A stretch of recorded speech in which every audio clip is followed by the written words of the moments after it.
എല്ലാവർക്കും JP Tech എന്ന് പറഞ്ഞ യൂട്യൂബ് ചാനലിലേക്ക് സ്വാഗതം. ഞാൻ ഈ വീഡിയോയിൽ പറയാനിരിക്കുന്നത് പെട്ടെന്ന് തന്നെ പറയാം, ബയോളജിക്ക് വരാൻ സാധ്യതയുള്ള കുറച്ച് ക്വസ്റ്റ്യൻസാണ്. ഒരു പ്രിഡിക്ഷൻ എന്നൊക്കെ വേണമെങ്കിൽ പറയാം. ഇതുപോലെയുള്ള നിങ്ങൾ ആദ്യം തന്നെ പറയുകയാണ്, ഇതുപോലൊരു മോണോ ഹൈബ്രിഡ് ക്രോസ് തന്നിട്ട് നിങ്ങൾക്ക് ഇതുപോലെ 2 ക്വസ്റ്റ്യൻസ് ചോദിക്കാൻ ചാൻസ് ഉണ്ട്. ഇതും SLC 2026 ചോദിക്കാൻ നല്ല ചാൻസുള്ള ക്വസ്റ്റ്യൻസ് തന്നെയാണ്. ഞാനത് കണ്ടിട്ടുണ്ട് പലതവണ. ഇങ്ങനെ ക്രോസ് ചെയ്തിട്ട് എന്തായാലും ചോദിക്കുന്ന ക്വസ്റ്റ്യനാണ്. ഇങ്ങനെ 2 ക്രോസ് ചെയ്തുകൊണ്ട് എന്തായാലും ക്വസ്റ്റ്യൻ വരും. മാത്രമല്ല F1 ജനറേഷൻ്റെ ഫീനോടൈപ്പും ജീനോടൈപ്പും പഠിച്ചേക്കണം എങ്ങനെ കാണണം, അങ്ങനെ എന്തായാലും ക്വസ്റ്റ്യൻ ഉണ്ടാവും. പിന്നെ അടുത്ത സാധനമാണ് ഇതുപോലൊരു ചിത്രം തന്നിട്ട്, അല്ലെങ്കിൽ എങ്ങനെ വേണമെങ്കിൽ ചോദിക്കാം.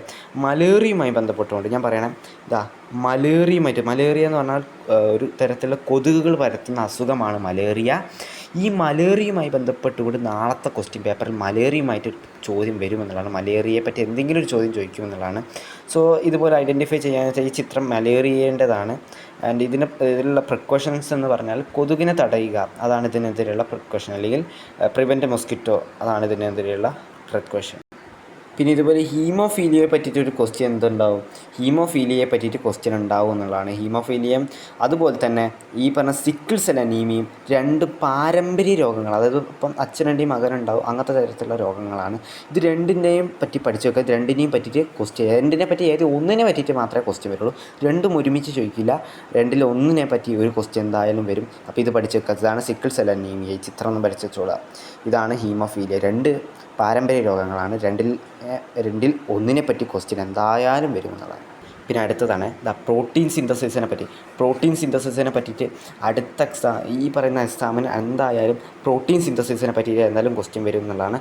ഇതുവരെ വന്ന എല്ലാ ക്വസ്റ്റ്യൻ പേപ്പറിലും അത് ഉണ്ടായിരുന്നു എന്നുള്ളതാണ്. പിന്നെ 100% ചോദിക്കാൻ സാധ്യതയുള്ള ഒരു ക്വസ്റ്റ്യൻ തന്നെയാണ് ക്ലോട്ടിങ് ഓഫ് ബ്ലഡ്, രക്തം കട്ട പിടിക്കൽ എന്നുള്ളത്. SLC പരീക്ഷയ്ക്ക് നല്ല ചോദിക്കാൻ ചാൻസസ് ഉള്ളത് തന്നെയാണ് ഈ ക്ലോട്ടിങ് ഓഫ് ബ്ലഡ് എന്ന് പറഞ്ഞാൽ. ഇതുപോലെ ഒരു ചിത്രം തന്നുകൊണ്ട് ചിലപ്പോൾ എങ്ങനെ വേണമെങ്കിൽ ചോദിക്കാം, ക്ലോട്ടിങ് ഓഫ് ബ്ലഡുമായി ബന്ധപ്പെടുത്തി ഒരു ചോദ്യം വരും. ഇതുപോലെ തന്നു കഴിഞ്ഞാൽ ഐഡൻറ്റിഫൈ ചെയ്യാൻ ചോദിച്ചാൽ ഇത് ക്ലോട്ടിങ് ഓഫ് ബ്ലഡ് ആണെന്ന് മനസ്സിലാക്കുക. ഈ പ്രോസസ്സിൽ എന്താ നടക്കുന്നത് വെച്ചാൽ രക്തം കട്ട പിടിക്കലാണ്. മുറിവ് പറ്റിയ ഏരിയകൾ ത്രോംബോപ്ലാസ്റ്റിനെ എന്ന് പറഞ്ഞുകൊണ്ട് എൻസൈം പുറത്തു വിടുന്നു. ആ ത്രോംബിൻ എന്ന് പറഞ്ഞുകൊണ്ടുള്ള ഒരു പ്രോട്ടീനെ പിടിക്കുന്നു. ആ പ്രോത്രോംബിൻ എന്ന് പറഞ്ഞിട്ട് പ്രോട്ടീനെ പിടിക്കുന്നു. എന്നിട്ട് ആ പ്രോത്രോംബിനെ ത്രോംബിനാക്കുന്നു. എന്നിട്ട് ആ ത്രോംബിന് ഫൈബ്രജൻ എന്ന് പറഞ്ഞിട്ട് ഇനാക്റ്റീവ് പ്രോട്ടീൻ ഉണ്ടാവും. ആ ഇനാക്റ്റീവ് പ്രോട്ടീൻ ആയിട്ടുള്ള ഫൈബ്രജനെ പിടിച്ചിട്ട് ഫൈബ്രിനാക്കുന്നു. ആ ഫൈബ്രിനെ ഈ മുറിവ് പറ്റിയ ഏരിയയിൽ ഒരു നെറ്റ് ഇടുന്നു, അതായത് ഫൈബ്രിനുകൊണ്ടുള്ള നെറ്റ്. ആ നെറ്റ് എന്ത് ചെയ്യുന്നു, RBC സെല്ലുകളെ പിടിക്കുന്നു. അത് നിങ്ങൾ വായിച്ച് നോക്കിയാൽ മതി, ടെക്സ്റ്റിലുണ്ട്. പിന്നെ അടുത്ത വരാൻ ചാൻസ് ഉള്ളതാണ് ഇൻഫ്ലമേറ്ററി റെസ്പോൺസിനെ പറ്റിയിട്ട് ഇതുപോലൊരു ക്വസ്റ്റ്യൻ ചിലപ്പോൾ വരും എന്നുള്ളതാണ്. ചിലപ്പോൾ ഇതിലേത് ഒന്നേ വരുന്നുണ്ടാവുള്ളൂ. ഇൻഫ്ലമേറ്ററി റെസ്പോൺസ് വരികയാണെങ്കിൽ ചിലപ്പോൾ ഇത് വരാൻ ചാൻസ് ഇല്ല. ഏതായാലും ഇതും പഠിച്ച് വെച്ചോളാം. ചിലപ്പോൾ നാളത്തെ ഡയഗ്രാം ചിലപ്പോൾ ന്യൂറോൺ ആവാൻ ചാൻസ് ഉള്ളതാണ്. ന്യൂറോൺ വരയ്ക്കാനും അതുപോലെ തന്നെ അടയാളപ്പെടുത്താനും പഠിച്ച് വെച്ചോളുക. ചിലപ്പോൾ ഒന്നെങ്കിൽ ഇതുപോലെ ടെക്നോളജിയായിട്ട് ബന്ധപ്പെട്ട ഒരു ക്വസ്റ്റ്യൻ വരുമെന്നുള്ളതാണ്. ഇതല്ലെങ്കിൽ അതായത് CRI SPR ടെക്നോളജിയെ പറ്റിയിട്ട്, അല്ലെങ്കിൽ ഇതുപോലെ എന്താ പറയുക, റീകോമിനൻ്റ് DNA ടെക്നോളജിയെ പറ്റി, റീകോമിനൻ്റ് ടെക്നോളജി അല്ലെങ്കിൽ CRI എന്ന് പറ്റിയിട്ട് ക്വസ്റ്റ്യൻ വരുമെന്നുള്ളതാണ്. 2-1 ക്വസ്റ്റ്യൻ വന്നിരിക്കും. 2-1 പറ്റിയിട്ട് ക്വസ്റ്റ്യൻ വന്നിരിക്കും.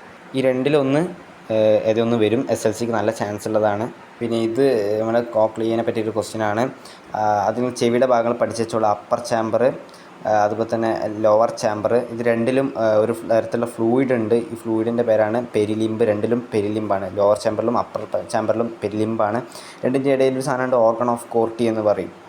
ഈ ഓർഗൺ ഓഫ് കോർട്ടിയുടെ പ്രവർത്തനം ചോദിച്ചു കഴിഞ്ഞാൽ, ഓർഗൺ ഓഫ് കോർട്ടി ഇപ്പോൾ ശബ്ദ തരംഗങ്ങൾ വന്ന് നമ്മൾ പാട്ട് കേൾക്കുന്ന സമയത്ത് ആ ശബ്ദത്തിലെ തരംഗങ്ങൾ എന്ത് ചെയ്യുന്നു, വൈബ്രേഷൻ എന്ത് ചെയ്യുന്നു, ഈ പറഞ്ഞ ഓർഗൺ ഓഫ് കോർട്ടിൽ ഒരുപാട് ഹെയർ സെൽസ് ഉണ്ട്. ഈ ഹെയർ സെൽസിലെത്തുന്നു, അവിടെ നിന്ന് ഇമ്പൾസുകൾ രൂപപ്പെടുന്നു. അവിടുന്ന് ഓർഗൺ ഓഫ് കോർട്ടിയിലെ ഹെയർ സെൽസിൽ നിന്ന്. എന്നിട്ട് അത് ഓഡിറ്ററി നെർവിലൂടെ തലച്ചോറിലേക്ക് പോകുന്നു. അത്ര പഠിച്ചു വെച്ചാൽ.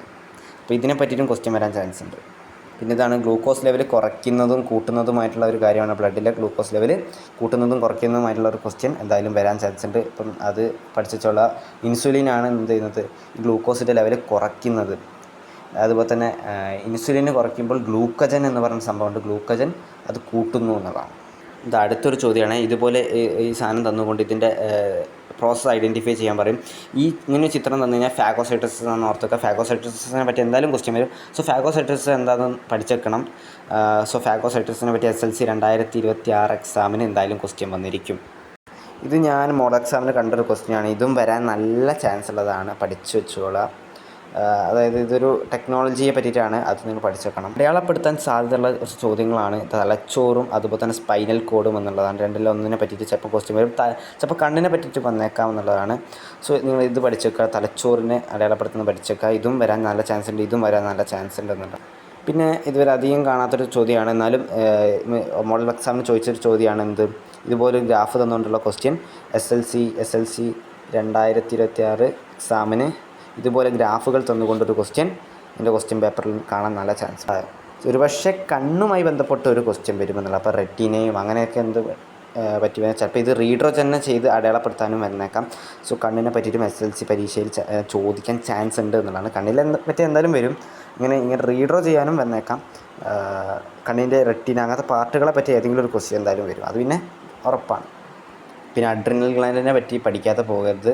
അഡ്രിനൽ ഗ്ലാൻഡിൽ 2 പാർട്ടാണുള്ളത്, കോർട്ടക്സും മെഡുല്ലയുമാണ്. ആൻഡ് ഈ കോർട്ടക്സ് പുറത്ത് വിടുന്ന ഒരു സംഭവമാണ് കോർട്ടിക്കോ സ്റ്റീറോയിഡ് എന്ന് പറയും. 3 ഹോർമോണുകളും ഉണ്ട് ബന്ധപ്പെട്ടുകൊണ്ട്, കോർട്ടിസോൾ, ആൾഡിസ്റ്റീറോൺ, ആൻഡ്രജൻ. ഇപ്പോൾ 2 പഠിച്ചു പോകണം.